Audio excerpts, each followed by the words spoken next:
The 5 or 6 performance audit workshops over the course of the next 12 months. A little bit about myself.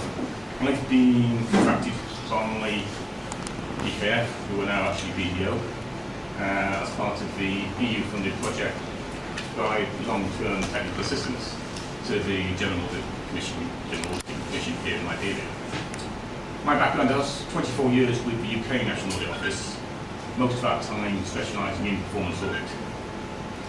For 5 or 6 years as a sort of senior auditor, actually going out doing work, and then the rest of the time as an audit manager, sort of overseeing the process and ensuring quality. Performance auditing is an exacting art. It doesn't come easily, you do have to work at it. And I think you'll see as we go through today's workshop, there are some quite challenging techniques to master. I'll pass over now to the Auditor General, who I think would like to say a few words. Sure. And then we'll get started. Well, good morning, everybody. Good morning. I decided to come to this workshop today to kind of first observe who's here, because there was the rebroadcast of a radio show we had was done on Wednesday, and Juana did a very excellent job of explaining theoretically what performance audit is. So my reason for being here today is twofold. One of them is to stress the importance of performance audit going forward, and that we need a real top-notch team that will conduct performance audits. We are about to structure a department. I'm thinking about right now whether I will take it from under the Director of Development Audits and make it a department of itself with a director. I'm looking at that possibility. I'm looking at that possibility. And that's because, as Juana said, and you were here and going through this, through the experience of Germany, because it's important for a country like this that's going on a lot of development programs and projects and so on. And we want to be able to have people with the expertise that will be able to run the department and produce reports. I was in Mauritius at the AFRISA-E conference, annual conference of our steering committee, and one of the things that was stressed there, actually what I liked about it was that every year they offer an award to the country with the best performance audit report. So if you think about operational research, if you got a material on operational research, that would be some of the type of material references that we need to start a readout on, so you can be able to have that knowledge or in-depth knowledge, or maybe extend that. But with Germany here, I think we'll be able to do a great job of starting the performance audit department. So as you know, performance audit require a lot of analytics, analysis, and projections and all kinds of stuff. So I just want to stress the importance first, and then the second thing is that as a result of this, we'll go through a screening process where we'll be able to establish the Department of Performance Audits, meaning that we'll consider, as I said, making it a separate department and staffing it appropriately to be able to have this group, the group that will be selected or want to be selected, account for these projects and things that we're on. I just want to make that a model for you. Okay, thanks so much.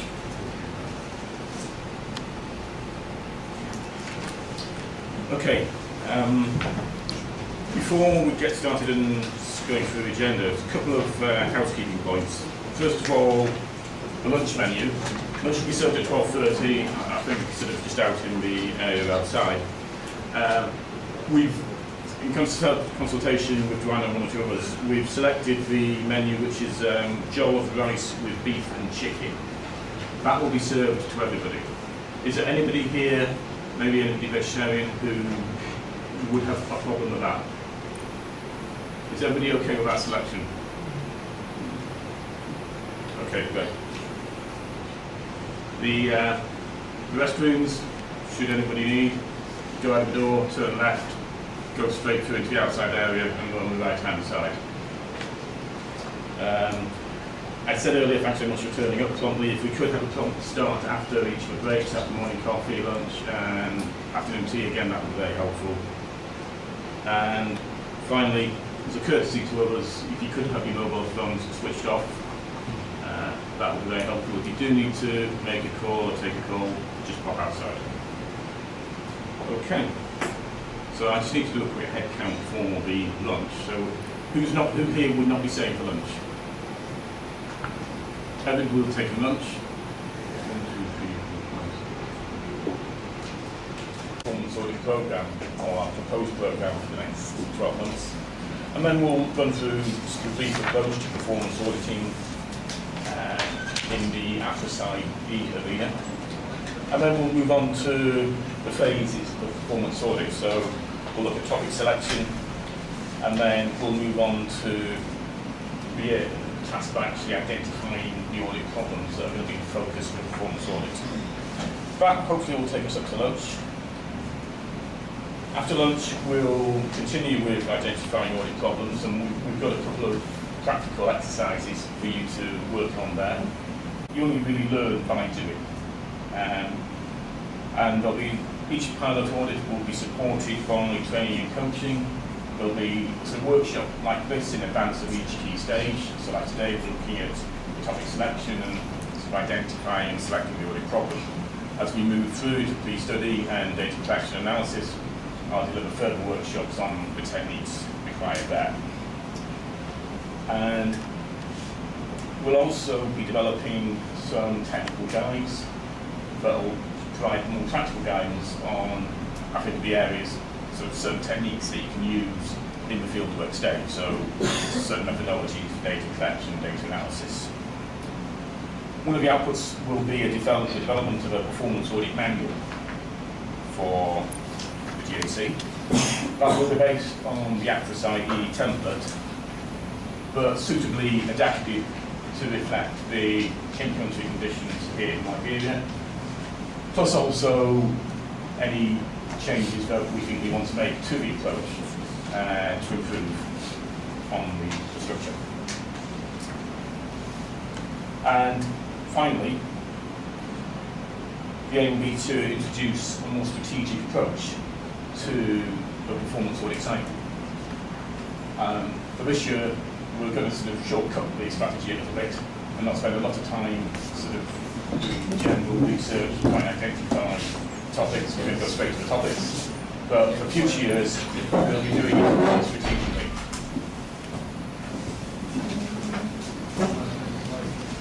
Okay, for those of you that have just arrived, I've just run through quickly the proposed programme of work that I'll be carrying out with the performance audit unit over the next 12 months.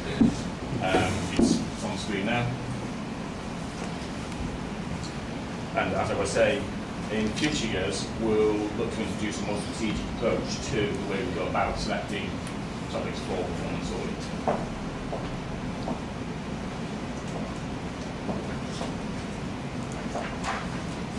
So just saying a little bit about the pilot audits. We're proposing to set up 14 sort of 4, and we've already allocated some names to the teams. Each team headed by a supervisor, and each team will be responsible for carrying out one performance audit. Performance audit manager, who I see will oversee each of the teams on an operational day-to-day basis. And progress will be reviewed regularly by GAC senior management, and that's pretty important. There needs to be some really sort of hands-on involvement at the top.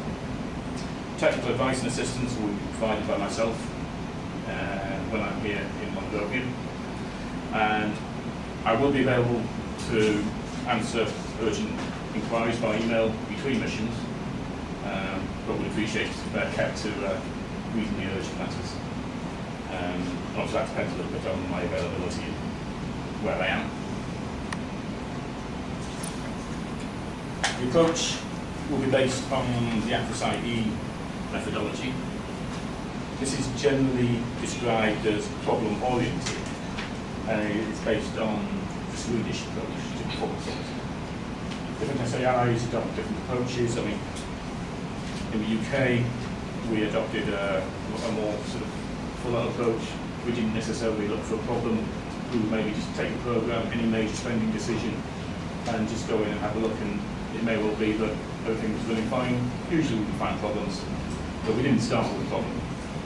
So the Swedish approach, the FSIE approach, is slightly different, and it's focused on identifying a problem and starting from there. So that's the approach we'll be using. The FSIE template manual and handbook should be used as reference guides.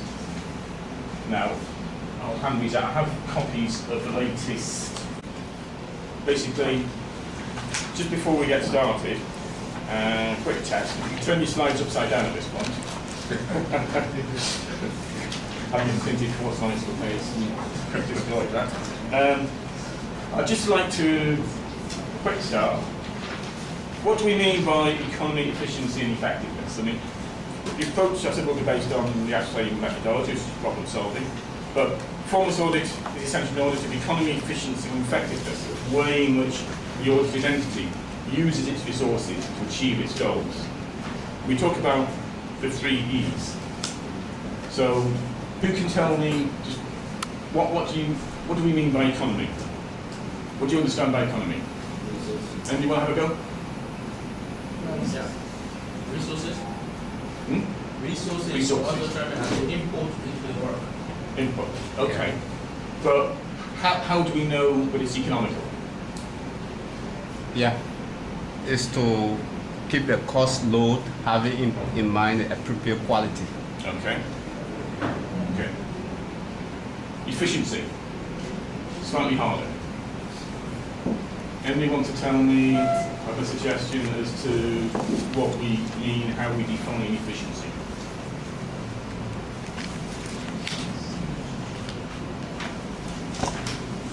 Yeah, Efficiency is the relationship between the input and the result. Okay. And then effectiveness.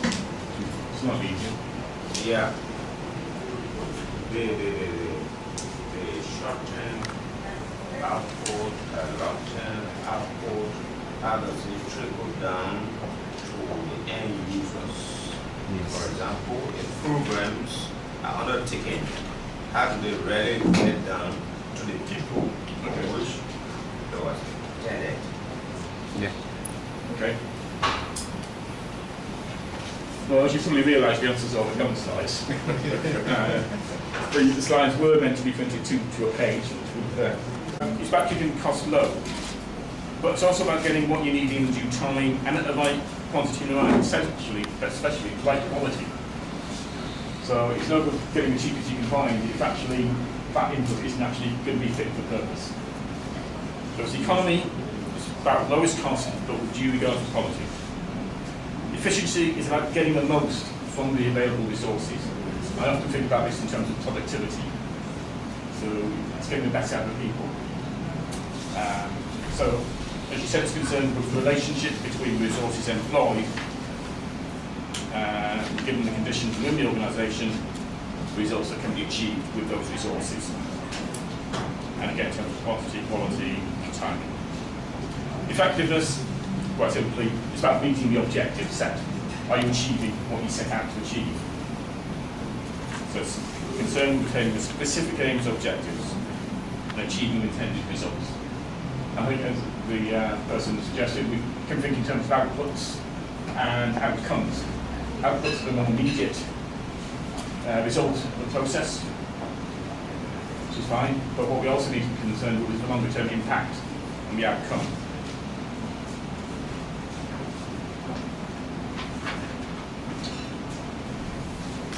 Now, you can turn to page 12 of the handbook.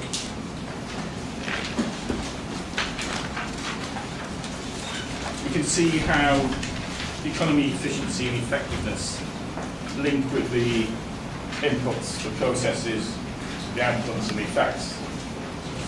This is what is called the input-output model. If you look at figure 2, you'll just see the basic input, the activities carried out by the entity, the output and the effects. and whether the objectives sitting at top. Now, using the example in the handbook, which is based around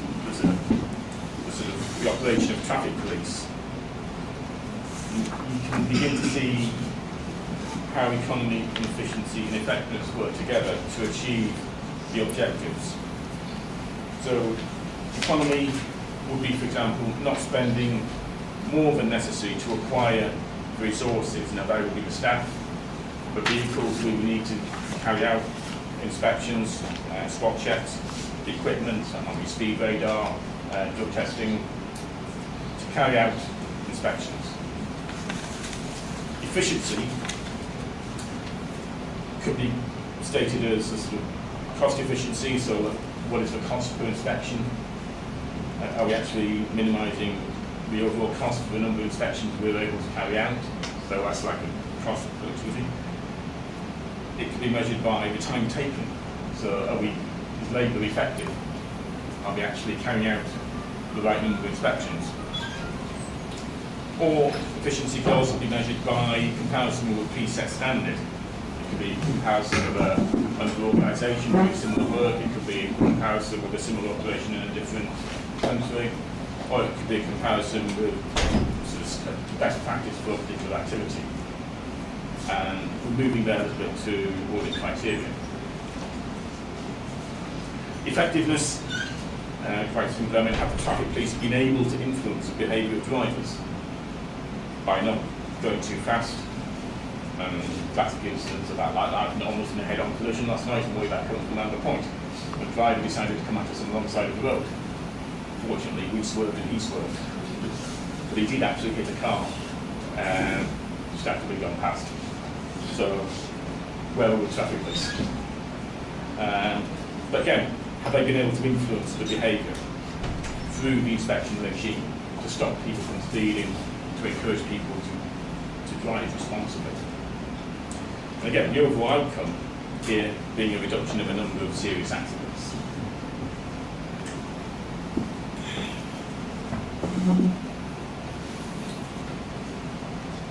So, just want to say a little bit now about the performance audit cycle.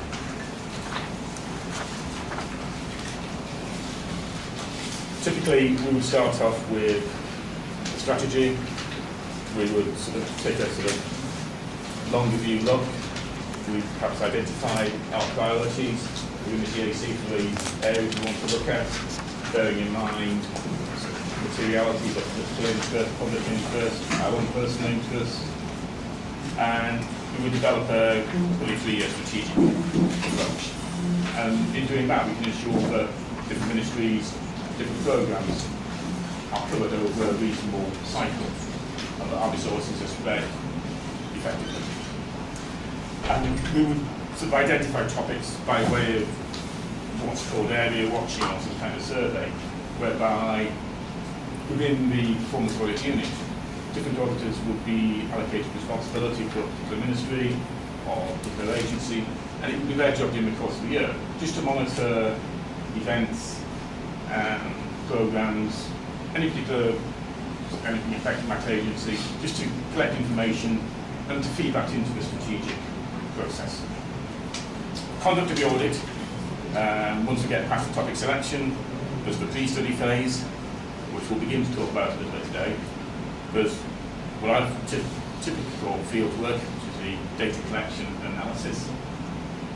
And then there's the reporting stage, which begins with draft report, and obviously you need to clear that and discuss it with the audit activity management on through to publication. And then post-reporting, there may be a PAC hearing, and certainly you need to follow up on the report's findings and recommendations.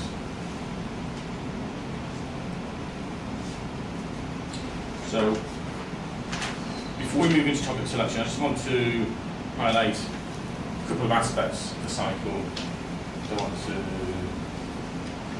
which I think is particularly important. The first is client liaison and stakeholder communication. So I think building an effective performance audit capability requires liaison and communication at each stage of the process. At the strategic level, you need to engage with stakeholders, so again, parliamentarians, the executive, Ministry of Finance, the public, NGOs, anybody who's got an interest. The client, audit entity senior management, especially during study selection and design, because you need to have their support and cooperation. They need to buy in to the performance audit that we're doing. The aim of the performance audit is to help them improve their operations. It's important that we actually get their support in that process. And again, at the reporting stage. We need to engage with the media on report publications to make sure the right message is presented to the public. And that's where the communication people come in. Again, we need to liaise with Parliament if the report is going to be considered by the Public Accounts Committee. And again, with the client at the follow-up stage, because we need to obtain assurance that the recommendations are being implemented. And I'll say at the bottom, personally, I think the client liaison and stakeholder communication needs to be driven by SAI senior management. It's really important that senior management engage in this process. Because dealings will very likely be at quite a senior level in ministries. The second point I want to emphasise here is the importance of documentation. We'll cover this subject in a bit more detail in another workshop when we perhaps get into the fieldwork stage, but all audit work at each stage of the audit must be documented on an audit file. Now what we need to do is set up a standard numbering series for files what we can use for each performance audit. So we'll have a file for topic selection, a separate file for the pre-study, maybe several files depending on the work carried out. But the important thing is that everything is documented. Working papers should be placed on the appropriate audit file as soon as they are completed. So you do something, it's documented, it goes on the file. And the papers should be presented in such a way that enables someone with no prior knowledge of the subject or no detailed knowledge of the subject to understand the points being made. So they should be able to read the file and understand how certain conclusions have been reached, how you made the decision to go with a particular study or maybe not to recommend something else, how you've reached your findings. It should all be evident. And files need to be accessible to management at all times. So unless they're needed in the field, they should be stored in the workplace.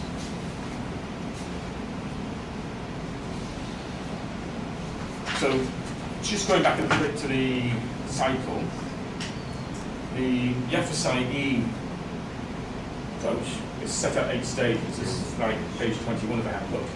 You'll see the 8 stages. Start with selecting the audit topic, which we're going to cover today, through to selecting the audit problem, which we'll also cover today, and then through the other stage, designing and planning the audit, which would be the subject of the next workshop. And that's very detailed design the audit questions for sub-questions, what criteria do you want to develop to evaluate your findings, collecting and analysing audit evidence, writing the report, and also finalising the report and following up. So today we're going to focus just on the first 2 steps in this process. And as I've said, for this year we won't carry out an in-depth strategic exercise, we don't have the time, but we will draw on our existing knowledge and experience of ourselves and others to draw a proposal of potential audit topics.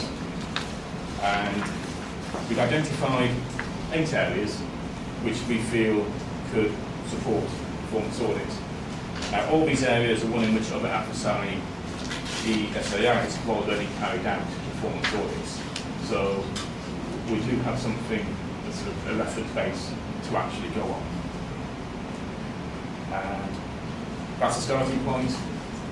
Each team might have them to propose an additional area if they have a particular problem in mind. Results of research and inquiries should be recorded on what I'm calling the audit topic selection form, and we'll come back to that shortly. But this picks up each of the criteria that FSIE recommend for considering whether to carry out an audit, how to develop a topic. In terms of the topics we've identified and the allocation to the teams, we'll come back to that at the end of the workshop. So, what I'd like you to do now, just a short little exercise. In selecting potential study topics, we need to get a better understanding about the organisation, the programme operation we have in mind, and what problems there might be. So we need to do this in a fair and balanced way. We can't just go straight into the time and say, well, what problems have we got? We need to actually collect information, we need to understand the objectives of a programme, we need information about progress, what they were trying to achieve, what's been achieved, we need financial information, and we need to talk to interested parties within the ministry, but also users. Who was the programme meant to benefit? Has it benefited them? We need to collect enough information to enable us to make a balanced and informed decision as to how they're getting on. And then, are there any particular problems that we'll identify? So what I want you to do, I've given you an example, which is maintenance of public schools by the Ministry of Education. Take 5 minutes and just write down what information you think we need to collect to help us establish whether there may be a problem. Who do we need to talk to? So what information do we need to collect? Who should we talk to? Just take 5 minutes, write it down, and then we'll go around and sort of see what we've got, come up with some ideas.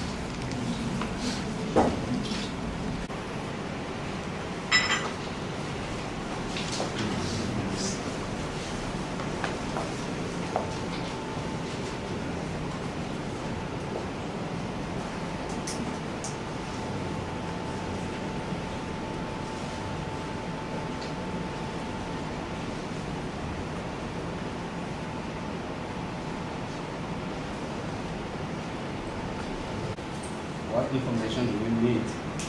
Firstly, we need to look at either establish the MOE budget for the period that will be under audit. Okay, financial information. Yeah. We also need to look at a strategic plan to see how priority are attached to projects in public schools. We also need to look at allocation as per public school in the budget. We need to specifically look for the maintenance cost of the schools. We need to look at MOE inspections document before they do inspections of public schools. So we can also review that. We also need to look at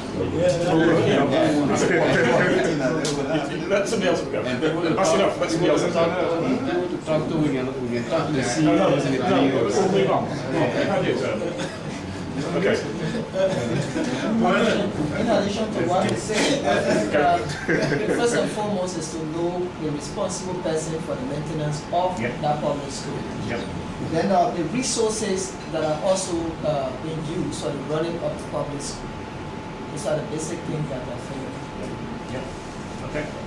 Excuse me, for full disclosure, Bona did a pre-study on the Ministry of Education.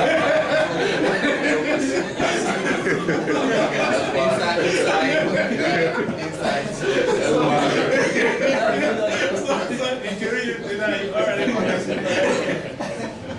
Good. What to look for? In our educational system, we have school supervision. There's a department responsible for the school supervision. I think one of the first things to do is to look at the supervisor's report, by even list from the field. Yeah. These most reports, if there are specific problems there, the supervisors will identify some of those problems. Yeah. So if you look at those problems, then you come to the national budget allocation and see how much was allocated for repair and maintenance of those public schools. And if there were funds available, whether those funds were used or not, identify them. And who are the people to talk to? Yeah, who are the people to talk to? I like the bottom-up approach.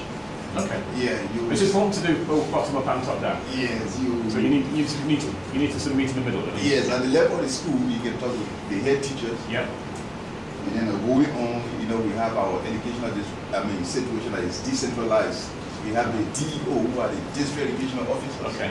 You can talk to them at that level Sure. and then Yeah. start coming up until Yeah. you reach the ministry of education level at the senior. Yeah. Okay, thanks. All right, thank you very much. Just as Brother stated, because I also, for example, those I supposed to meet, I have to put down the CEO, the DO, and the HR. It is and the HR. And the information needed is that established, resources. Is to establish what are the available resources was already used for its internal purpose. Okay. Yeah. So have the funds allocated to maintenance actually been used for maintenance, or they sort of found their way somewhere else again? That's a good point. Yeah. Yeah. Okay, yeah, that's a good point to start. We need to establish what the policy is, what the policy objectives are.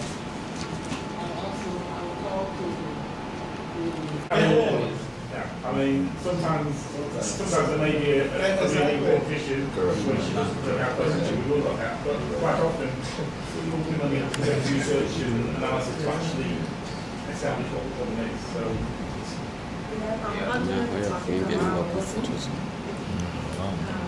who to talk to the supervisor, and then you get to the end user, the administrator for the various schools, maybe even the student.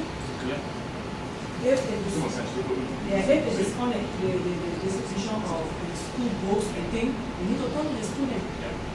And then the next thing, we need, document to review, or documents we need to look at, the operational procedure. Then we also need to understand the goal and objective of this particular program. Okay. Is there anything that hasn't already been said? Yeah. Something to add. Yeah. Okay. Yeah, I think I heard my colleagues discussing public Accra. The audit problem is already before us. So at that junction, now discussing public Accra again, we've already developed the problem. Oh, no, but at this stage we don't know what the problem is. We have our maintenance of public schools by. Well, yeah, but we don't know there's a problem. Okay, problem. Yeah, we're just trying to find out more information. Oh, okay. Send We're at the topic selection stage. We haven't decided yet whether there's a problem or not. All right. We're trying to do a bit more research to find out if there is a problem. That is very problem. If the ministry produces like monthly or quarterly progress reports, any information we can get about progress in carrying out the programme, any relevant internal reports, including those of internal audit, liaise with the regularity auditors, because somebody doing a financial audit at the Ministry of Education might have picked up a problem, might notice something. You know, quite often we can sort of develop topic ideas from talking to our people. Review media coverage. Again, somebody made a point about public outcry. It's just, you know, it's some particular problem is something already pretty sensitive. Meet with stakeholders. Something I haven't put on this list, but the point that was made is a good one. We need to actually talk to the users of the service. So rather than talking just to ministry officials, yeah, we need to get lower down. So we need to go and talk to the school principals, the people in the school who will be responsible for the maintenance, and the people who are using the school. Because quite often the ministry, as I said, the ministry officials might tell us one thing, we go out to the school, we find a different picture. How about the climatic conditions? Good. How about the climatic conditions within the specific location? Yeah. Climatic, because if you're talking about building maintenance, then it's a function of the climatic conditions. That's right, yes. I mean, here, you have very specific seasons, you have a very pronounced rainy season. Right. So, and then you have a quite really hot, dry season. So that does require a particular maintenance program. And in particular, I mean, obviously, high on the agenda probably ought to be at this time of year making sure that the buildings are waterproof. That's not so important when we get to November or December, but yeah, I would expect a sort of pre-rainy season sort of schedule. Yeah, that's a good point. I said 6 sections. There are actually 8 sections to be completed based on the FSIE methodology, and I've added background and recommendation, so we've got up to 10. But the FSIE approach requires us to consider relevance, auditability, and the potential for change. And under relevance, we have the GAC mandate. So before we can do anything, we need to confirm and be sure that the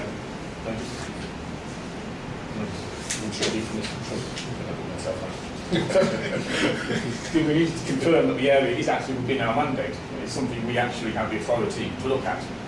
Now, as long as we're talking about a government programme, then that should be fine. I haven't actually yet had a chance to study the law. It needs to be material. And it doesn't have to be just material in terms of expenditure. I mentioned revenue and expenditure here. When we come on a bit later in this afternoon talking about problem selection, we can talk about materiality in terms of the significance of the programme. How important is it in terms of delivering services to the public, like education, healthcare?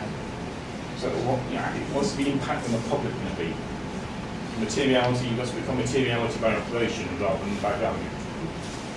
We need to identify the risks to economy, efficiency and effectiveness. And also think about the likelihood of those risks occurring and what the impact is going to be if they do occur. So how important are the risks to the effectiveness of the operation?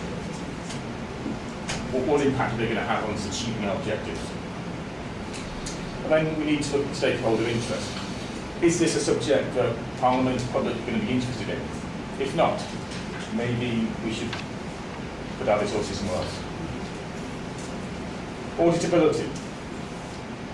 Practicality. Are we going to be able to do this? Do we have the skills? Do we have the techniques? Is the information going to be available? Either within the ministry, or are we actually going to be able to generate the information that we need to reach defensible findings and conclusions that we can put in a report? So, is it practical for us to do? And that's the key issue at this stage of our development. We don't want to be taking on something that's too technically difficult. Timeliness. Again, sometimes there may be factors where that might indicate that's not a good time to do the audit.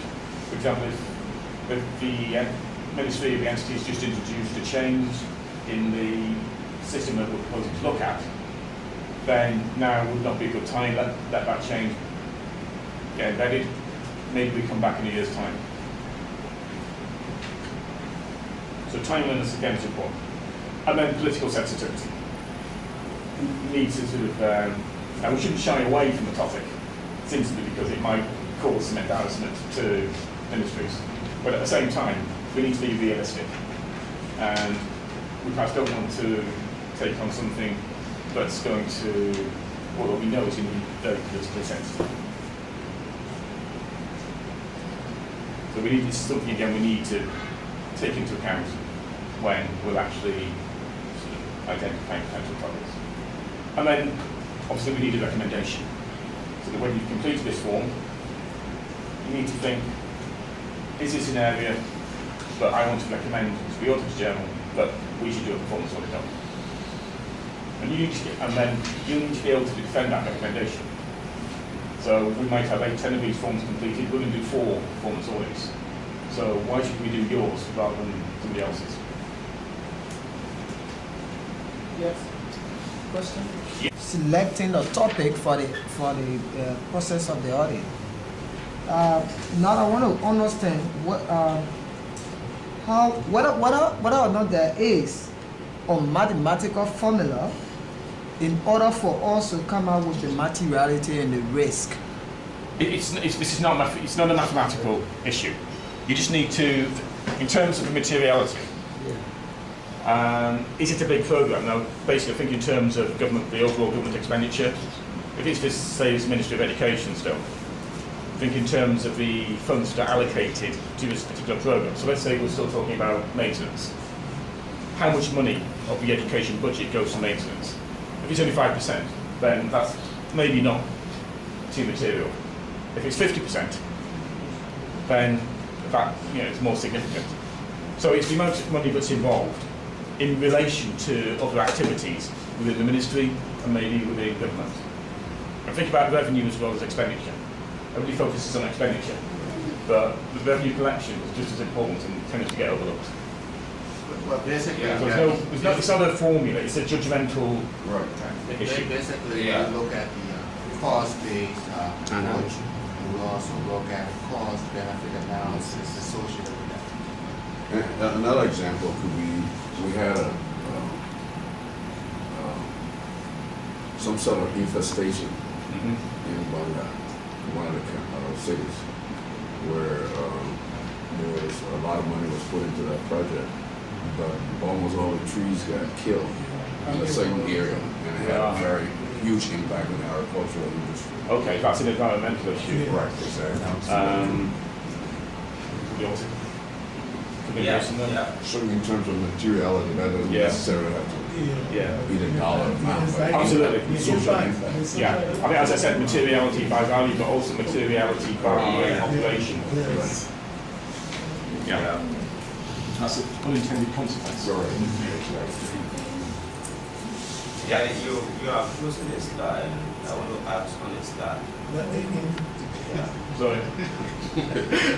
Audit selection form.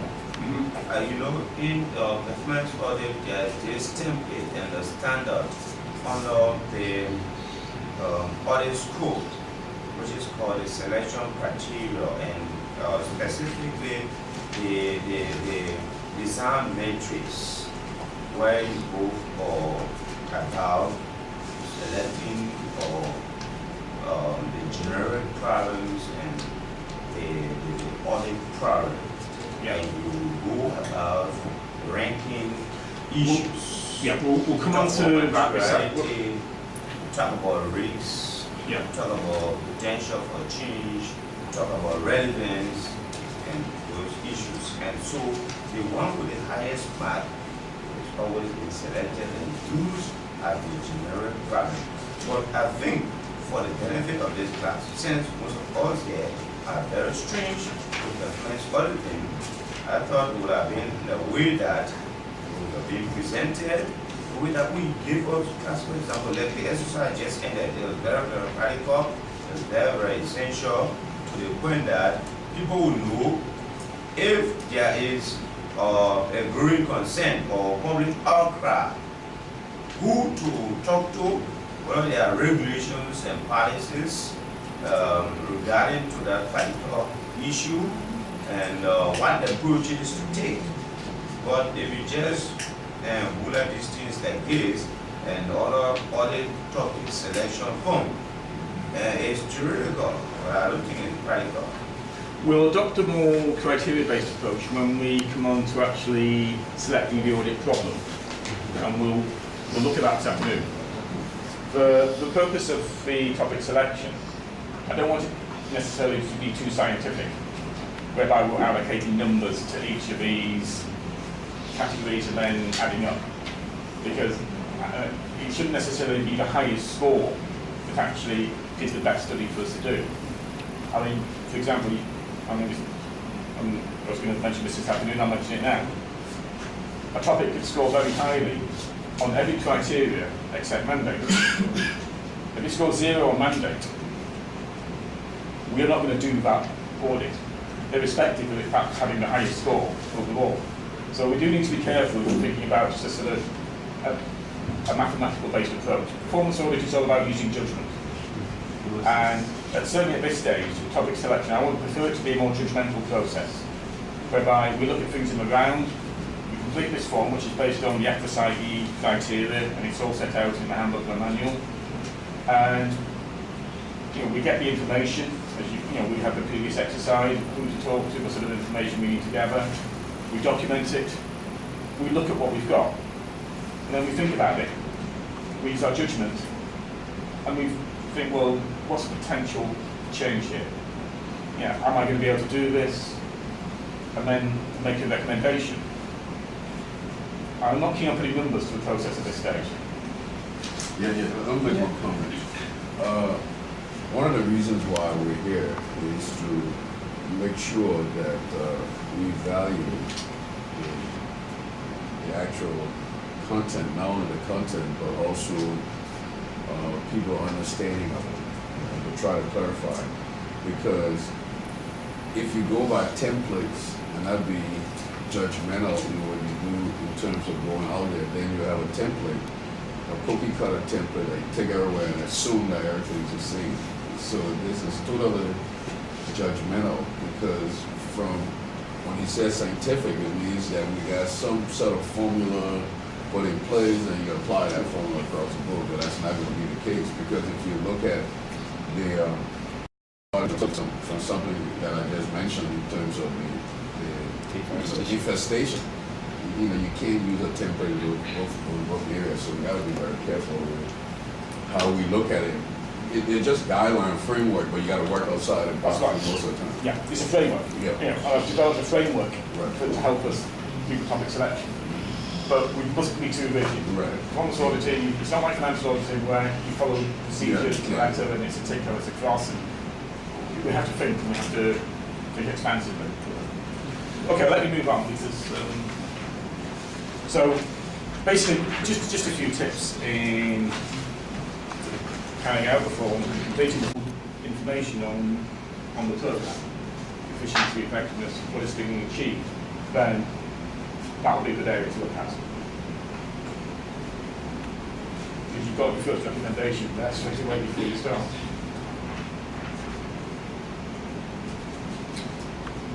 So, just moving on, perhaps 10 minutes now before we break for coffee.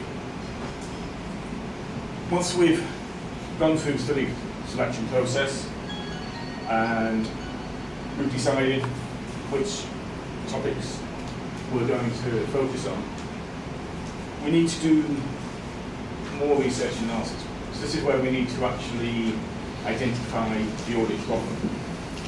Again, performance audit, adversary approach, problem oriented. So we've decided that we think this is a good area to look at. We're pretty sure there are some problems. We now need to do more research to actually pin those down.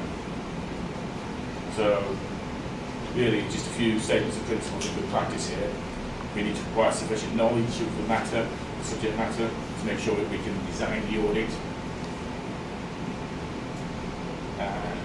Require specific substantial knowledge is built up. Again, that's the purpose of the pre-study. The pre-study is a preliminary phase where we learn more about the topic and perhaps test different ideas on how we're going to focus the audit. The purpose of the pre-study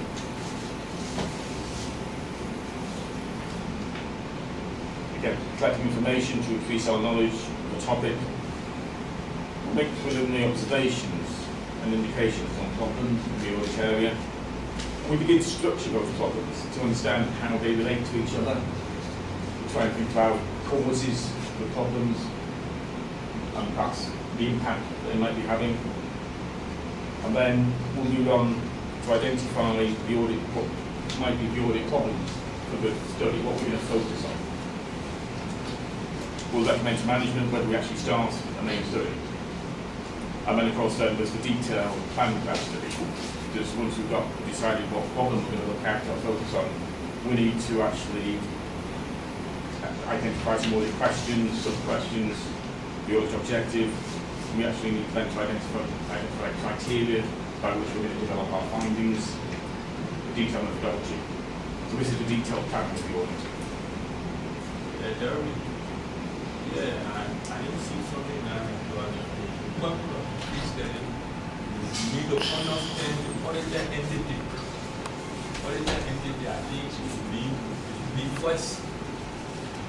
But I think the first point is, yes, speak to that, collect information to increase the auditor's knowledge. Yeah, I mean, that's the understanding the audit auditor. expert. Yeah. That's it. What you're talking about is there. That's the first bullet point, but it's not just stated in the language you're saying. But in a sense, we've understood the audit entity at the topic selection stage. We're now moving on. We're trying to focus that understanding on the actual area and trying to take that focus, that understanding to a more detailed level. So it's collecting information to increase our knowledge of the audit topic. That's understanding the topic. It's just presented in a different way.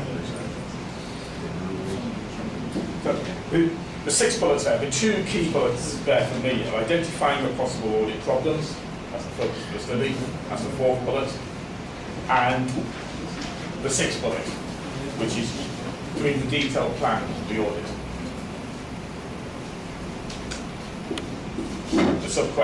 The questions you're going to ask, they will actually be able to go lower down. They will develop into tasks, and for each task, you need to know what audit evidence you need to collect to answer the question, and how you're going to evaluate it. What criteria you need to establish to actually determine whether it's positive or negative findings. Well, again, that's going to be the subject of a workshop, but that's sort of cause and effect, comparing what is with what should be.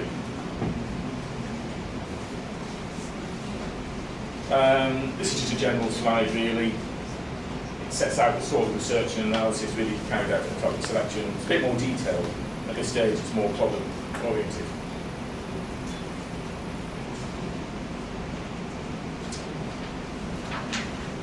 This is, next slide, technically more difficult, application maintenance. We need to understand how the process works, who's in charge, what systems are in place for perhaps developing an annual maintenance program, then for actually organising work, who requests it, how is it carried out, how is it funded. So we need to have an understanding, detailed understanding of the systems in place in the entity that enable, go back to the, think about economic efficiency and effectiveness, that enable inputs to be turned into outputs. And if you look at page 50 of the handbook,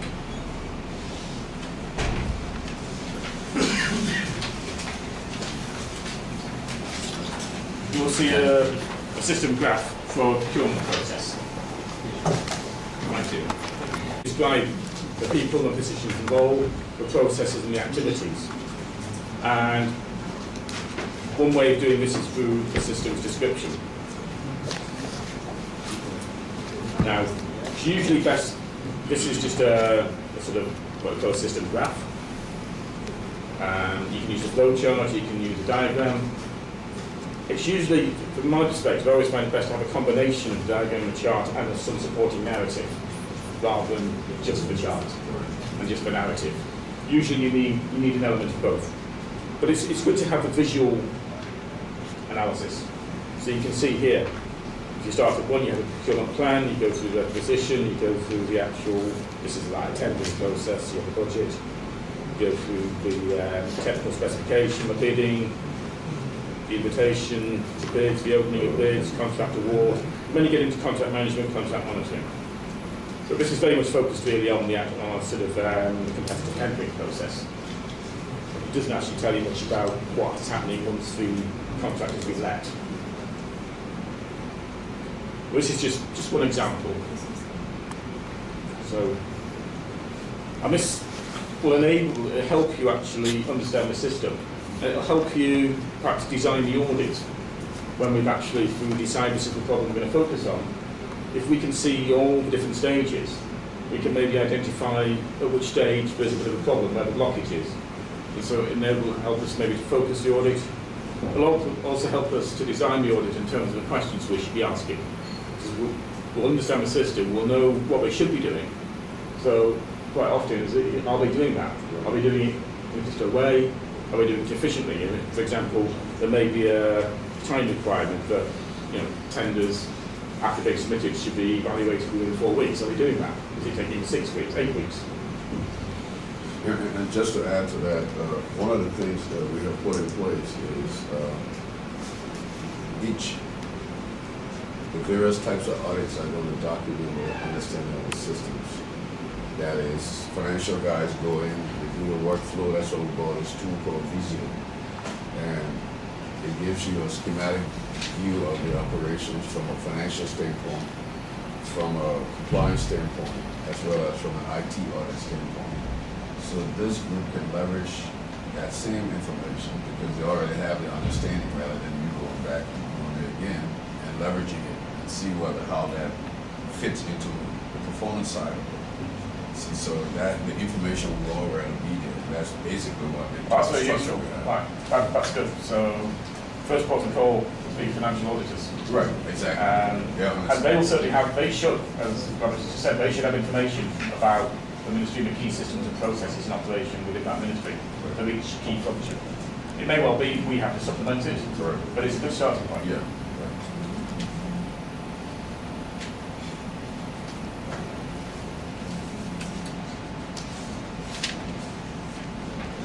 the APSI-E problem-oriented approach. So the audit problem is the focus of the main study. And the selection of a problem is based on observations of problems, causes of problems that are carried out during the pre-study. To select the problem, as we've talked about already, we need to get an overview of the observations made, and we need to understand how different problems are related to each other. So we can start off with a very high-level problem, but that might also be a factor of other problems feeding into that, and we can go down. Now, one technique for structuring problems is to use what is called a problem tree, where problems are defined hierarchically according to how they influence each other. Now, before we go any further, does anyone have any practical experience of using such a technique before? Yeah. Yeah?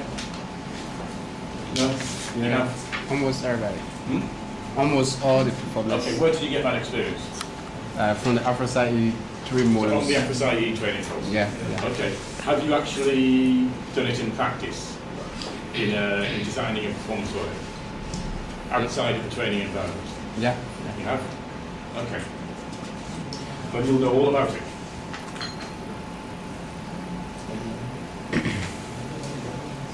So, developing the problem tree. Different factors linked to the problem can be described in terms of problems, causes, and consequences. So any factor in the tree can be called a problem. As you go upwards, you'll find the consequences, the effects. As you go downwards in the tree, you'll find the causes. To develop the tree downwards, one often ask the question, why? Why is this happening? Why have we got this problem? To go upwards, you start with the problem and say, well, so what? What impact is that going to have? And that will take you to a higher level problem. So if we look at page 52 of the handbook, figure 7.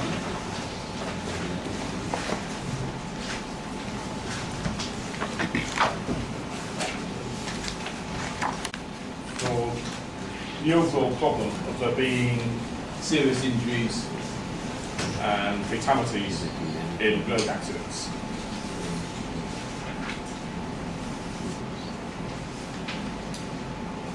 So we start at the top box, number 1, with the fact that there are lots of people being seriously injured or being killed in road accidents. And why is it a problem? There may have been any sort of unexpected increase year on year. It may be that the number of fatalities in a particular region is higher than in another region. But that's the overall problem. Then as we go down, we can see there are 2 main reasons. There are many serious road accidents, so that's the physical actuality that the accidents are taking place. And that there is limited capacity in hospitals and emergency services. So this is the fact that maybe the accident didn't need to be fatal, but the quality of care and maybe the timeliness of the care that was delivered post-accident wasn't good enough. Not able to understand the need for responsible driving. So, anybody have any questions on this process and how we've gone from the top down to the bottom? My name is Damasha Sisi. Damasha Sisi. I want to understand the connection between 1 and 2. We're talking about many people are seriously injured or die in road accident.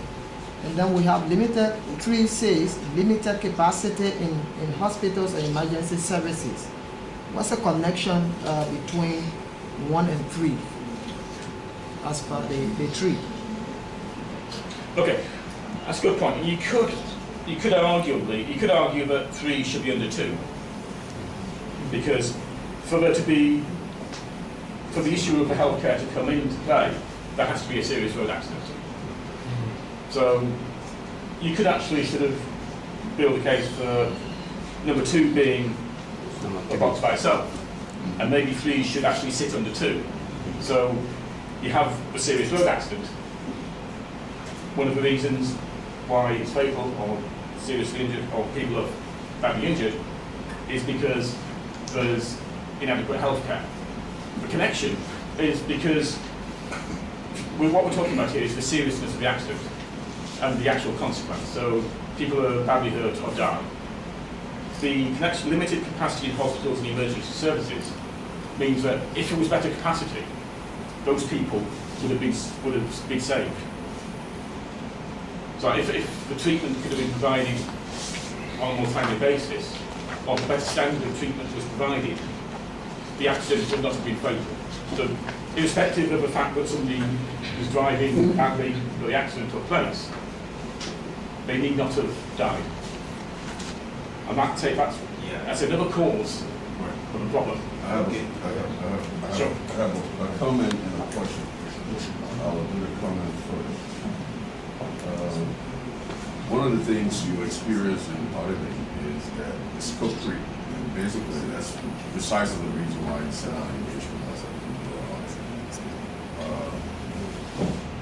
You send out an engagement letter to make everybody aware of the parameters that you'll be looking at in terms of the audit, because you can easily include some other areas, especially when you get paid for the work you do as an auditing firm. You don't want the assumption that you're going to expand the audit to other functional areas when you're not getting paid for that. So you got to be very careful when you do that engagement letter. But if you want to take this diagram and you turn it over, you reverse it, then I think it speaks to what you were discussing earlier, that the problematic approach that AFROSAI-E addresses can be taken care of even in this, based on this diagram, because you can take this diagram and just reverse it and come to find out that you're looking at first training and see how training impacts this particular problem. Yes. So if you look at it that way, then you can see that you can use either one of these methodologies and derive what you wanted to derive. Yeah, and you may, in developing problem 3, you may actually end up starting in the middle.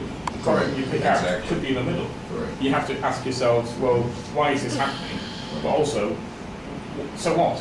What cause, what impact did it have? So maybe scope to go up and maybe a higher level problem. Right, exactly. And not not only that, but you will come to find out, and I think that's primarily why you do the first phase, is because at that point you might give up and say it's not worth going this direction and you want to go the other direction. Because you will get to clearly find out, if we were to reverse this, it will say training information and the training, the effect of training on drivers. If that was the case, then what are you doing? You're being proactive. But when you reverse it, you become reactive in terms of this, because now you got a problem and you want to know what the problem is. So it's more difficult when you while it's more practical, I think, when you reverse it. And maybe that's why they took that approach, because you already got a problem and you want to solve the problem. You find out what the issue is, so you go back and try to determine it. Whereas here, you want to look in the future and see what it has. Yeah, thanks. The point you made on this is, I think, and exemplifies the fact that it is a little bit judgmental. Different people will see problems in slightly different ways, and perhaps with slightly different consequences, and maybe slightly different causes. And I mean, I agree with you. I think the logic here perhaps isn't quite right. You could argue it both ways, but it's a tool. It helps us get from top to bottom or bottom to top. Yeah. Yeah, on the same part of the issue. What we were doing yesterday concerning the procurement audit. Now let me come down so I can hear what you're saying. The same issue of the private tree. Yeah. As a procurement auditor, this is the genetic era of the entire procurement audit. Because from here we know what the problem is. On the private tree, the connectivity you mentioned about, not seeing the cause and effect. And the cause and effect came into the audit. So can you please demonstrate the cause and effect on the diagram for us? Well, cause and effect. Yeah, I mean, there's a couple of boxes here, number 3 and 5, that we develop further in their own sectors, which is handy in this diagram. I've understood that when you are putting a problem together, you are going downward, you ask the question why. Yeah. And upward, you ask the question so what. That's right. So I just want to demonstrate, I don't know, maybe I can be right or wrong. And then you can be all I don't know because it's not okay, then I start from administration of school facility. And then I come down to the next problem and say, poor hygiene condition at school campus. Okay. Then I come down again and say, no safe drinking water Yeah. for students. Yeah. And then down again, I say, students are drinking from untreated well. So, does that pattern have Yeah, it? that's all. Yeah. It could possibly also takes you outside of where the problem is. It might be water and sewage problem rather than the education problem. So again, go back, do it again. So going up now, I They're say, different. But again, they're different, as you can see, they're different problems. yeah. You know, there's again, you have two different agencies. The quality of water set out that. What do you think will be a good problem to investigate as a performance audit? So, looking at that problem tree, we've got boxes 1 to 8. Think about the level of the tree where we should focus the audit. 52. Where do you think would be a good place to actually focus a performance audit that is concise, auditable, practical, that we can actually, get all the issues addressed that we need, get all the evidence? Just take a few minutes and think about it. Too many people being critically injured or killed in road accidents. But government will actually use a number of different tools, and which will be the responsibility of a number of different agencies. So we need to be careful at what level we're going at. If we select the top problem, which I'm glad nobody did, then that will result in a way too difficult and complex audit involving, in this case, 3 separate ministry agencies, and that's not something you want to get involved in, believe me. So the problems represented by boxes 1, 2, 4 and 7 are perhaps to some extent societal, and there's, in some ways, there's factors there that are beyond the direct control of government. So I mean, if we just took number 7, low level of awareness about road safety, there's only a certain amount the government can do. You can have public education programs, you can make people pass a driving test, you can have road safety signs, speed limits, but at the end of the day, you can't sit in the car with them and physically stop them driving dangerously. So there's only a certain amount you can do as government to actually influence and control that problem. Now, if you look at the factors represented by boxes 3, 5, 6 and 8, they are ones in which government is in control of. The capacity of hospitals and emergency services, the structure and maintenance of roads, though the actual focus of traffic inspections, and the training and information for that. They're the ones, the problems that are more within the control of government agencies. They are probably the better ones to focus the performance audit on. Question? Yeah. Yeah, in selecting the audit problem, there are any elements that you have to take into consideration before? Yeah, we'll come on to that this afternoon. Okay. What we're doing now is identifying problems. The next stage is then, once like this, you've got your problem tree, you've got your range of problems, how do we select problems? What we're going to do now is we're going to do some practice in actually identifying problems, and then after lunch, we'll focus on actually selecting the problem. So we'll come on to that. Thank you. Right, okay, so this is an exercise now. I'm going to hand out, it's actually handout number 1 on here, not number 2, no problem. Again, unfortunately, we probably won't have quite enough to go around, so let's see. So,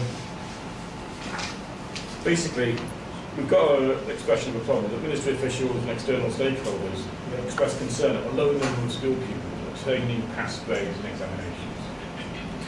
I want you to focus initially on the problem relating to the poor quality of teaching. As you can see, there's quite a few problems going on in this scenario, and I hope you never find a ministry to have this. But so focus for now on problems relating to a poor quality of teaching.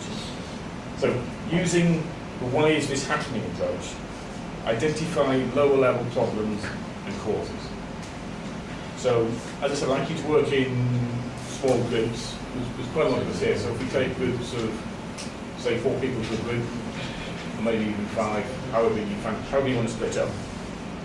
I'd like you to work for maybe 30 minutes to say 20 past 12 to identify problems for the poor quality of teaching, starting at the top and then identifying reasons. Focus.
Promise some of you a few more minutes after lunch to carry on, but if we can start with the feedback, that will be very helpful. You'll have another chance at doing this again on the next exercise. So, you seem to want to go first?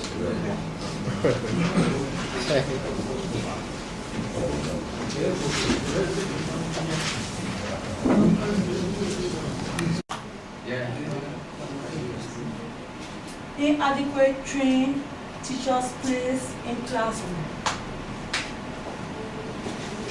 And on the same plan, we have poor learning environment for students. And then we have inadequate teaching material. And then to answer our question why, we said inadequate teachers' place in classroom, according to the report from the assessment, the Scenario. yeah. So we said, why we said inadequate training in place in classroom, we have low recruitment process. Then we said why. We keep direct to say low incentive and motivation for the teaching professions. And then on a poor learning environment for students, we say why.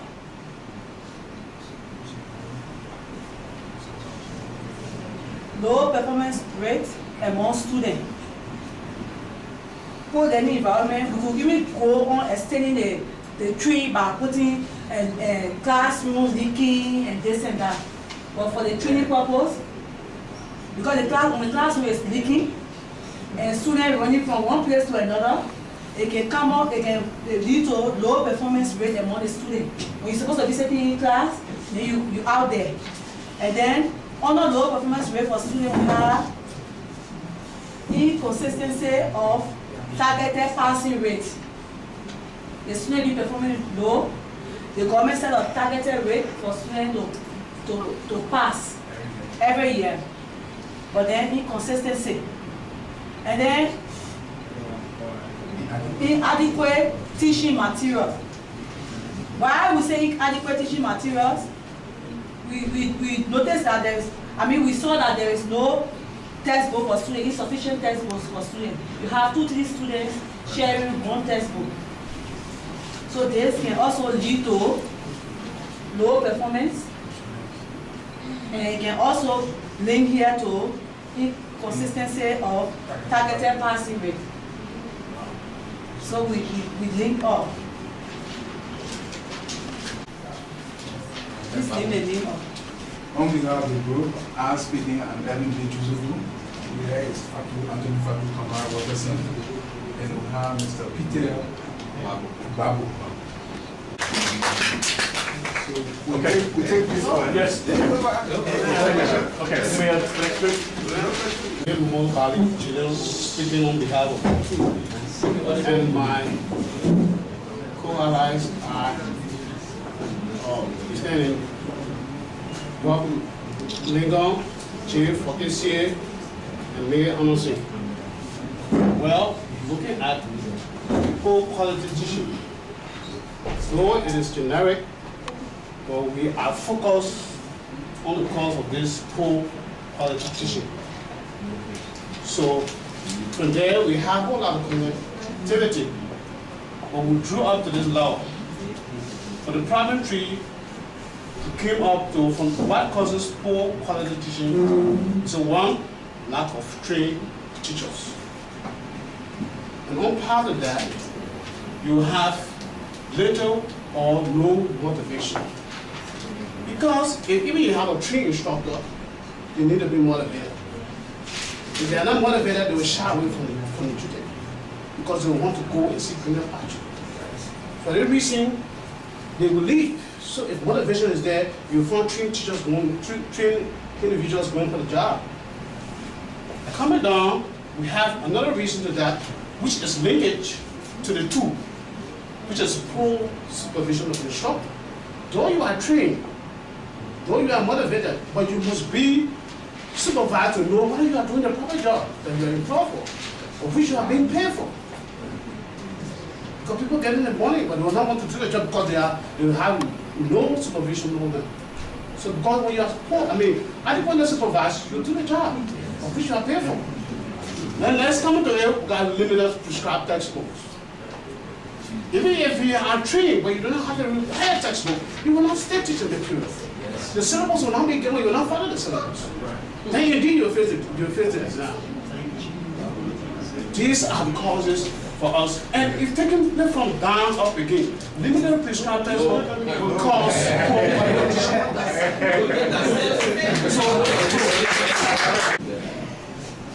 Okay, thank you very much for group 3. But before coming to discuss the problem tree, we all know that the problem tree is problem in itself. So it will never be 100%, as evidenced by the Afrosa own problem tree. So it will not be perfect. But we tend to take us out of the box. Although we are giving the generic topic as poor quality of teaching, but as performance auditors, we use common sense and think outside the black box in order to arrive at our findings. So we instead choose mass failure of students in exam as a generic topic in this light. Yes. So because all of this factor is leading to the mass failure of students as compared to the set agenda of the Ministry of Education. Mass failure of students leads to poor quality of teaching. And what poor quality of teaching, the attributing factor to this is unqualified teachers, number one, in classroom. Under unqualified teachers, we have lack of appropriate training. Because if you read a scenario, they say some teachers perform while others did not perform. Some teachers, although all teachers receive similar training. So receiving training is one aspect, but imparting the actual training to achieve certain things is another thing. For example, I could be trained as a performance auditor, but I may not be trained as an RT auditor. And if you put me in an RT environment, I will be very, very much incompetent. So that's why we say lack of appropriate training could lead to unqualified teachers, and that will contribute to poor quality of teaching. Under that, we have lack of motivation. Of course, when people are not motivated, that is low incentive. Low incentive leads to lack of motivation. And what is the contributing factor for low incentive is lack of resources. If you don't have the resources, you will not pay your teachers the requisite money they deserve, And what that would lead to would be lack of motivation. So lack of motivation from teachers can also lead to poor quality of teaching in classroom. We also look at insufficient of teaching materials or textbooks, and what the contributing factor could be outdated teaching materials being supplied to schools. So if you look at this, the problem is like connecting, but though it will not be 100% perfect. So we also look at students at absenteeism. Of course, sometimes the ministry will do well, the CEOs, the DEOs, the principals, and the inspectors will do well for everything to be available in the schools. But if the students are not willing to sit in classroom to really get the impact of the teaching, it will also lead to what? Mass failure of students in exam, though they supersede poor quality of teaching. Poor quality of teaching cannot lead to student absenteeism, but that can contribute to mass failure of students in exam. We also look at lack of infrastructure. Like the first presenter, Anthony Padu Kamara, said, if you don't have the requisite environment, that is the learning environment is not conducive, and you have students in classroom, and when it's raining, you have leakages and whatever, you will not have a concentrated mind. So that can also lead to poor quality of teaching. Under that, we have insufficient of teaching. Okay, so I think all in all, we had 5, and we have a consultant nurse who contributed to this work. Thank you very much.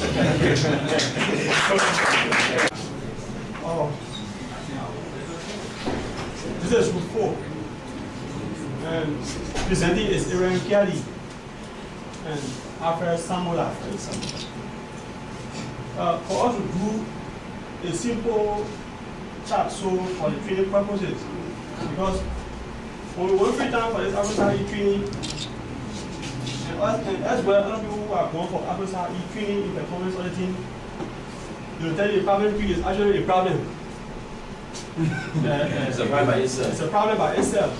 Sometimes in the whole hall can get confused when it comes to this problem tree issue. Especially when you have to answer the question from up, down, and from down, up. Sometimes the whole house becomes messy. This is why the Indian have the other one they call issue analysis instead of problem tree, because the problem tree is actually the problem.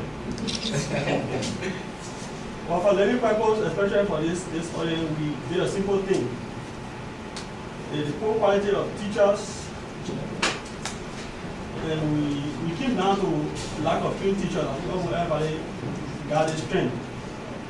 Why the teachers are, why is it lacking the trained teacher? Why is it there's a lack in trained teachers? We say poor motivation. And what poor motivation is, when you're not empowered to work the way you're supposed to work, you will not put your oil to it. I think a common example is with our GSE. Everything really behind it, the other general increase salary, increase motivation. Once you don't have the motivation,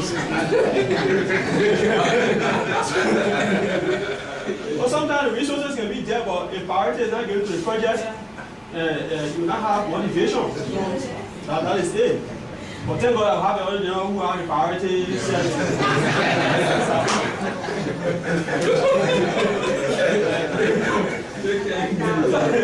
About poor motivation, we say poor supervision. Because even if you have the resources or everything you have to do the work, you cannot supervise it. There's a tendency that people feel weak on the job. So you have to have good supervision. And you pay attention. When it comes to poor facilities, you say because according to the handler, facilities are not up to date. They can cause people to be weak. Even the students will not learn the way they're supposed to learn. Then we come down to shortage of required textbook. I think so far, simply this is our chance. I'm Bafi Salia Dutule, member Christian Faino Tengbe, Moses Wentabe, Abraham Nopa, Lucky Bemi. These are guys who sat down and look at the passage I was given to us. I do not want to say we have produced the best, but I think you can see it's self-explanatory. because when it comes to the parliamentary, You need to be very analytical, because if you are not, you will have your pre-study, and it will give you problem, because the problem tree, there are certain guys need to sit to think, and some of us. But I do not want to say much. I will allow my colleague to do the presentation. Okay, as per the requirement to respond to the brief exercise given by our lecturer and poor quality teaching, that is the general problem, poor quality teaching. And we try to come up with our design matrix, and we indicated it on the problem tree, and especially looking at the logical flow of issues. And so, on our poor quality teaching, the first thing we look at is recruitment of unqualified instructional staff. And then when you take a look at the right frame, we have lack of regular inspection by Education Ministry, because the case in point directly deals with the Ministry of Education. So that is, in terms of the code, the scope, that is the where, and the what is poor quality teaching. And we cannot detail the scope now because we don't want to indicate a time here. So under recruitment of unqualified instructional staff, we have low incentives to instructional staff. And when you look at the why or poor performance of the instructional staff, because if unqualified staff are recruited and there is low incentive, it leads to low performance of instructional staff, and therefore subsequently leading to low output of students. But under poor performance of instructional staff, we also have a sub point, which is unsuccessful teaching training program. If you go through the essay, you'll notice that at some point in time there was a training done, but some of those who were trained performed to expectation, but some did not perform. That is taking note of on this problem tree. Then we'll go to the final or right side. The lack of a regular inspection, we have what? Inadequate monitoring and evaluation of instructional staff. Because the criteria are set by the Ministry of Education to monitor the school once every 3 years. In itself is a failure. How can you monitor school once every 3 years? Even if that requirement is met, it is still a failure. Because you're talking about reporting, you're talking about need assessment of schools, you're talking about leakage of schools. How will you know about all of these instances if the health office is only monitoring the school once in every 3 years? How do report get to the health office? The other level, how school assessment needs not addressed. Then from there we have what? Inconducive teaching environment. That has to address the leakage aspect. It discourages the students as well. Then under this inconducive teaching environment, it has to do with what? Poor attendance of students. For heaven's sake, like I went in Grand Crew on one performance audit study, and we met purple structures where students are using. When it rains, practically there is no school, right? Then another thing we're supposed to look at, which is connected to poor attendance of students, is that students themselves are breadwinners.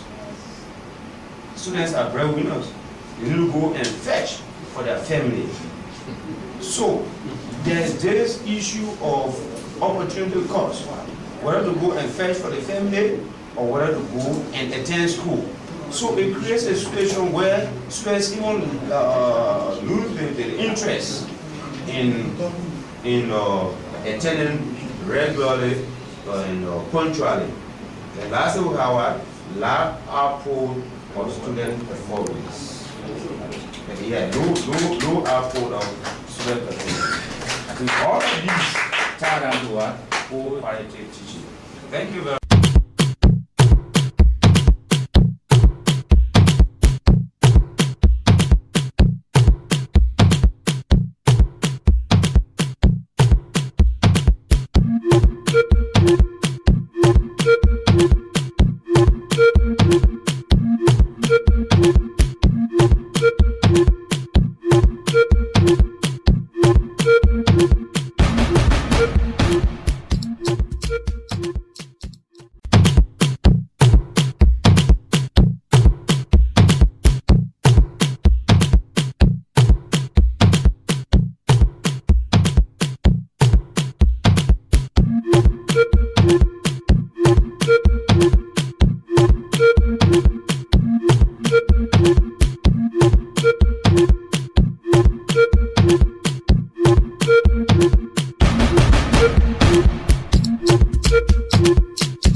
listeners, and welcome to the program Talking Audit.